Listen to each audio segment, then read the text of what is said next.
ሰላም ጤና ይስጥልን ውድ ሪፖርተር ተከታታዮች የሰዓቱን ዜናዎች ቀጥዬ አሰማችኋለሁ።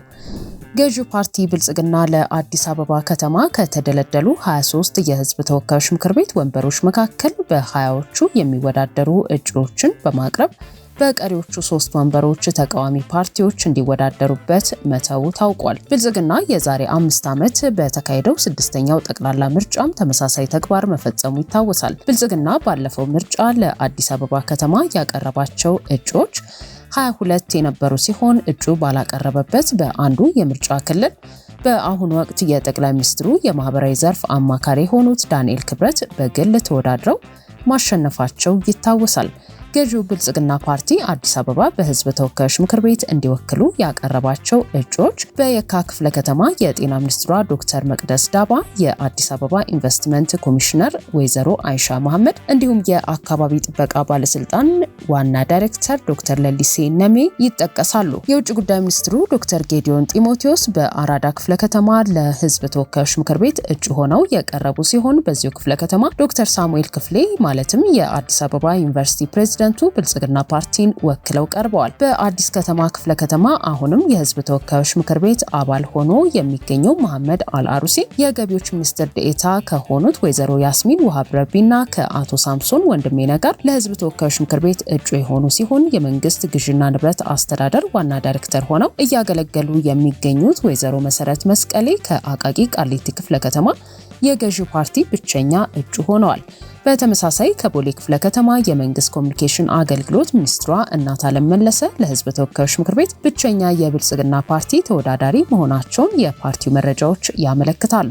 በጉለሌ ክፍለ ከተማ የኢሚግሬሽንና ዜግነት አገልግሎት ዋና ዳይሬክተር የሆኑት ወይዘሮ ሰላማዊት ዳዊትና የአዲስ አበባ ሴቶች ህጻናትና ማህበራዊ ጉዳዮች ኃላፊዋ ወይዘሮ ቆንጅት ደበላ ለህዝብ ተወካዮች ምክር ቤት እጩ የሆኑ ሲሆን በቂርቆስ ክፍለ ከተማ ላይ የጉምሩክ ኮሚሽነሩ አቶ ደበሌ ቃበታ በጠቅላይ ሚኒስትር ጽህፈት ቤት የካቢኔ ጉዳዮችና የተቋማት ክትትል ሚኒስትር ዴኤታ የሆኑት ዶክተር አክሊሉ ታደሰ የብልጽግና እጩ ሆነዋል። የሰላም ሚኒስትር ዴኤታው ዶክተር ከይረዲን ተዘራ እንዲሁም የግብርና ስራዎች ኮርፖሬሽን ዋና ስራ አስፈጻሚዋ ወይዘሮ የሽመቤት ነጋሽ በኮልፌ ቀራኒዮ ክፍለ ከተማ ለፓርላማ የቀረቡ እጩዎች ሲሆኑ የመስኖና ቆላማ አካባቢ ሚኒስትሩ ዶክተር አብርሃም በላይና የጤና ሚኒስትር ዴኤታዋ ወይዘሮ ሳህረላ አብዱላሂ በልደታ ክፍለ ከተማ በተጨማሪም በንፋስ ስልክ ላፍቶ ክፍለ ከተማ የቱሪዝም ሚኒስትሯ ወይዘሮ ሰላማዊት ካሳና የኢትዮጵያ አርቲፊሻል ኢንተለጀንስ ኢንስቲትዩት ዋና ዳይሬክተር ዶክተር ወርቁ ጋቸና በእጩነት ቀርበዋል። ዘንድሮ በሚካሄደው 7ኛው ጠቅላላ ምርጫ ገዢው ብልጽግና ፓርቲ እጩ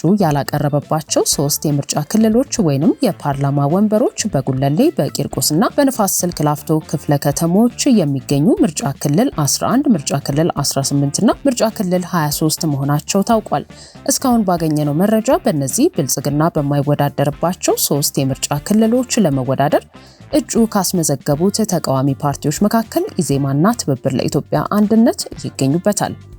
የብልጽግና ፓርቲ ለ7ኛው ጠቅላላ ምርጫ ለአዲስ አበባ ከተማ ምክር ቤትና ለህዝብ ተወካዮች ምክር ቤት የሚወዳደሩለትን እጩዎች በይፋ ካስተዋወቀ በኋላ በእጩዎቹ ማንነትና የአመራረጥ መስፈርት ዙሪያ ብርቱ ትችቶችና ክርክሮች እየተሰነዘሩ ይገኛሉ። በተለይም ከትላንት በስቲያ ይፋ በተደረጉት ዝርዝሮች ውስጥ እንደ ሸገር ከተማ ከንቲባ ዶክተር ተሾመ አዱኛ ያሉ ከፍተኛ የመንግስት የስራ ኃላፊዎች በአዲስ አበባ ከተማ እጩ ሆነው መቅረባቸው በፖለቲካ ታዛቢዎች ዘንድ ጥያቄን ጭሯል።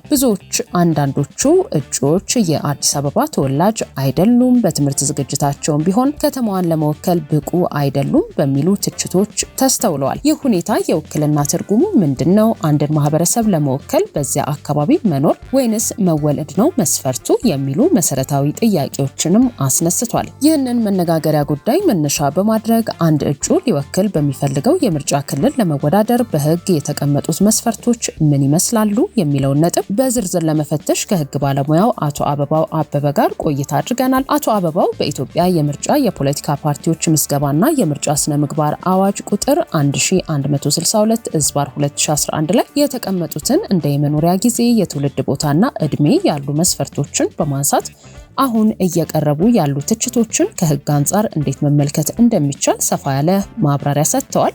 ባለሙያው በቆይታቸው ወቅት አንድ ግለሰብ በአንድ አካባቢ እጩ ሆኖ ለመቅረብ በዚያው ክልል ውስጥ ቢያንስ ለ2 ተከታታይ ዓመታት መኖር እንዳለበት የሚደነግገውን ህግ በስራ ምክንያት ከአካባቢው የሚርቁ ሰዎችን እንዴት ያስተናግዳል የሚለውንና የትምህርት ደረጃስ መስፈርት ነው ወይ ለሚሉት ጥያቄዎች ምላሽ ሰጥተዋል።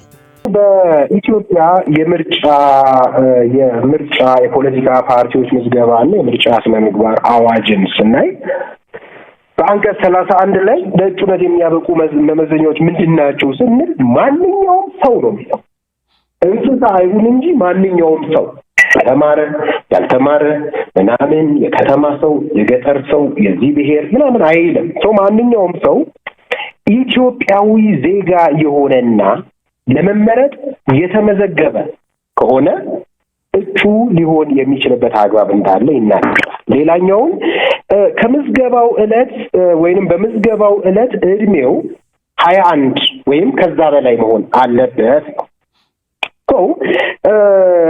ከምርጫው ዕለት አስቀድሞ በምርጫ ክልል ውስጥ በመደበኛነት 1 ዓመት ከኖረ ወይንም የትውልድ ቦታው በእጩነት ሊቀርብበት በፈለገበት የምርጫ ክልል ውስጥ ከሆነም ደግሞ ይሄንን ያስቀምጣል። አንድ ሰው ለእጩነት ለመቅረብ እዛ ቦታ ላይ የተወዳደረበት ወይንም በእጩነት የቀረበበት ቦታ ላይ ወይ የእጩነት ጥያቄ ያቀረበበት ቦታ ላይ ምን ያህል ጊዜ መቀመጥ አለበት እያለ ነው። በመደበኛነት 1 ዓመት እያለ። ሌላኛውን ስናይ መወዳደር የሚፈልገው ለምሳሌ አንዳንድ ሰዎች አዲስ አበባ እየኖሩ ምናልባት ክልል ላይ ወይንም ደግሞ ከክልልም ዞን ላይ ከዞንም ወረዳ ላይ ከወረዳም ቀበሌ ላይ ገጠር ሊወዳደሩ የሚፈልጉ የሚችሉ ሰዎች ይኖራሉ። መወዳደር የሚፈለግበት ከተማ ወይንም ወረዳ ከአንድ በላይ የምርጫ ክልሎችን የሚያቅፍ ከሆነ ለምሳሌ አዲስ አበባ ውስጥ ከአንድ በላይ የምርጫ ክልሎች ናቸው አይደል ያሉት። ልክ እንደ ገጠር ከተማ አንድ ወረዳ ላይ ብቻ ተሰብስቦ ሰው አይመርጥም እና በከተማ ወይንም በወረዳ ውስጥ ለ2 ዓመት በመደበኛነት የሰራ ከሆነ በዚያ ከተማ ወይንም ወረዳ በፈለገው የምርጫ ክልል መወዳደር እንደሚችል ይናገራል። አሁን እንግዲህ የኛን ጥያቄ የከተማውን ስነ ልቦና የማያውቁ ሰዎች፣ የከተማው ተወላጅ ያልሆኑ ሰዎች እንዴት ይመረጣሉ እያሉ ብዙ ሰዎች ሲጠይቁ ያንቺንም ጥያቄ ከዚህ አንፃር ተረድቼዋለሁ። ግን እነዚህ እኮ ከተማ ውስጥ ከተሜነን የሚሉት ሰዎች ወይ አዲስ አበባ ነን የሚሉት ወይ መቀሌያዊ ነን የሚሉ ወይ አዳማዊ ነን የሚሉ ሰዎች በግላቸው ወይንም ደግሞ አሁን ብልጽግና ፓርቲ አይደለ የተወሰኑትን ያቀረበው ይሄማም እንደዛ ሊያቀርብ ይችላል ይሆናል። ይሄ መብታቸውን መብቴ ተነክቷል ወይንም ደግሞ በዛ ልክ ነዋሪው ተወላጁ ተጠቃሚ አይደለም ብለው የሚያነሱ ከሆነ ከፖለቲካ ፓርቲነት መደራጀት እንደው ያ እንኳን የሚርቅ ከሆነ ምን መሆን አለበት ብዬ እኔ እመክራለሁ። በፓርቲዎች ውስጥ ገብቶ የራሳቸውን ድምፅ ወይንም ደግሞ መብት አስከብራለሁ ብሎ የሚጠይቁለትን ማህበረሰብ ወይንም ደግሞ ነዋሪ ጥቅም ለማስጠበቅ በዛ አይነት ወይ ነው መምጣት ያለባቸው። እዚህ ጋር አሁን እኔ አንዲት ነገር መታየት አለበት ብዬ የማስበው አሁን ብዙ ሰዎች እየጠየቁኝ የነበሩት ነገር ምንድነው እንዴት እንደዚህ ይሆናል? የህጉን ግንዛቤ ስለሌላቸው ሊሆን ይችላል ወይንም ደግሞ እኛ ከነሱ የተሻለ የተማርን ስለሆነን የተሻለ የሰራን የተሻለ ከተሜ ስለሆነን በሚል ኢጎም ይሄ ትምክህት ወይ ቅናት ነገር ሊሆን ይችላል። በህግ ምንድነው መታየት ያለበት? ህጉ ይሄንን ነው። ህጉን ተከትሎ የብልጽግና ፓርቲ ኢዜማም ወዘተርፈ ሌሎችም ወደ እንግዲህ ብዙ ፓርቲዎች ናቸው 34 አይነት ይመስለኛል ቅድም ያየሁት እርግጠኛ ያለው ምናልባት ታርሚኛለሽ እና እዛ ውስጥ ኢንቫልቭ ለምንድን ነው የማያደርጉት? እዛ ውስጥ ኢንቫልቭ አያርጉ። እነዛ ሰዎች እነዛ ፓርቲዎችስ ያቀረቧቸው ምናልባት ከነዚህ ይሻሉ ይሆን ወይንስ ብልጽግና ለምንድን ነው እነዚህን ሰዎች ያቀረበው? ከነሱ የተሻሉ የሉም ወይ? ለማህበረሰቡ ሊሰሩ የሚችሉ በእውቀት በነገራችን ላይ እውቀትን እያንኳሰስኩ አይደለም ህጉ የሚለውን እያልኩ ስለሆነ የማህበረሰቡን ስለልቦና የመልማት ፍላጎት የስርዓቱን ጥያቄ የሴቶችን ጥያቄ የህፃናትን ጥያቄ የአረጋውያንን ጥያቄ አዲስ አበባ ላይ በብዙ መልኩ የሚታይ ስለሆነ የእነሱን ጥያቄ ወደ ሜዳው ማምጣት የሚፈልጉ እቅዱ ያላቸው ዓላማው ያላቸው ኢነርጂው ያላቸው እውቀቱ ያላቸው ሰዎች እያሉ ወይ እነዛን ሰዎች መርጦ ማቅረብ እየቻለ ለምንድን ነው በዚህ ደረጃ የሚል ጥያቄ ደግሞ ይነሳል።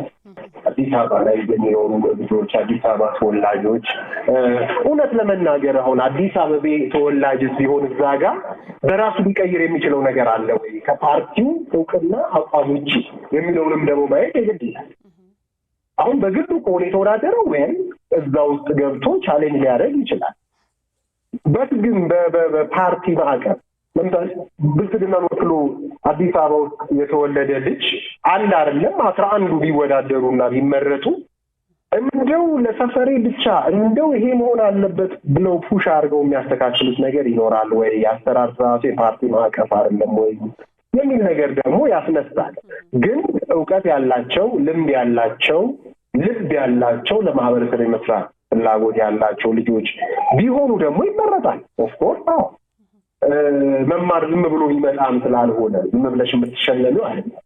ይጥቀምም አይጥቀምም አመታት ቆርጥረሽ ትዕግስትን ተምረሽ ሪዝኒንግን ምክንያታዊነት የማስተላሰልን ከመወሰን በፊት ኦልራውንድ ሊሆኑ እንዴት ነው ዙሪያ ገብ የማየት የማገናዘብ ነገርን የሚሰጥ ነገር ነው።